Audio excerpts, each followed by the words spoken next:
जे म्हटलं की कोकणामध्ये शिवसेना रिवाईव्ह झाली, याचं कारण असं की ज्यावेळी नारायण राणे हे काँग्रेसमध्ये गेले होते, त्यानंतर अ, पूर्णतः म्हणजे असं म्हणायला हरकत नाही, पण शिवसेना हवी तितकी स्ट्रॉंग राहिली नव्हती त्या काळामध्ये. हं, त्यावेळेची अनडिवायडेड शिवसेना असं मी हं, म्हणते.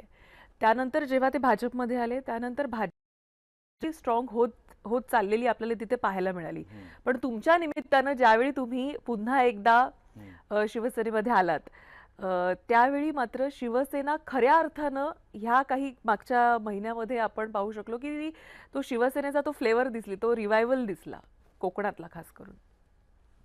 देवाचीच कृपा आहे. आम्ही शिंदे साहेबांसाठी अ, जर काही मी करू शकलो तर ह्या गोष्टीचं समाधान आहे. पक्षवाढीसाठी नेते आपल्याकडून दुसरं काय मागतात? पक्ष संघटनाच मागतात. ते काय आपल्याकडे वेगळं काय मागत नाही. तू संघटनेसाठी काय करतोस? संघटना तुझ्याकडे जी काय आहे ती तू सांभाळतोस का? ती वाढवतोस का? हेच असतं ना नेत्यांचं.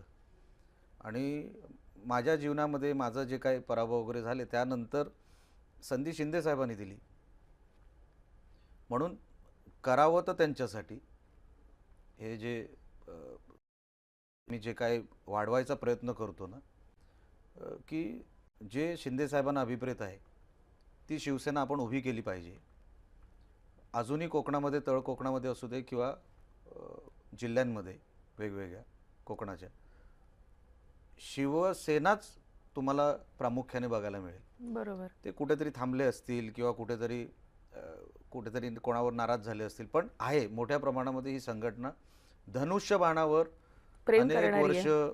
ते मतदान करून करून त्यांना ती आपुलकी, स्वर्गीय बाळासाहेबांबद्दल आपुलकी, तर त्यांना आपल्या संघटनेमध्ये परत रिवाईव्ह करून आणणं. आणि आपण पण कोणापेक्षा कमी नाही, ही जी शिवसेनेमध्ये मी नेहमी एक पद्धत बघितली. आम्ही लहानाचे मोठे शिवसेनेत झालो. बाळासाहेबांची भाषणं ऐकत ऐकत मोठे झालो. अनेक दौरे, तेव्हा काही सस्पेन्शनच्या गाड्या वगैरे नसायच्या. हम्म. तेव्हा पाट्यांवरच्या गाड्या असायच्या. तेव्हा पण बाळासाहेबांच्या मागे 100-100 गाड्या महाराष्ट्राच्या कानाकोपऱ्यापर्यंत निघायच्या. काय नाही तेव्हा आई अशी अ, बटाट्याची भाजी आणि काही चपात्या. मग ते हम्म. कुठेतरी दौरा जिथे साहेब स्टेजवर चढले तर आम्ही कुठेतरी गाडी, तेव्हा मारुती 800 वगैरे अशाच गाड्या असायच्या. बरोबर. म्हणजे एक शिवसेनेबद्दल वेड आहे. पण जो शिवसेनेत येतो ना त्याला ते वेड कळतं.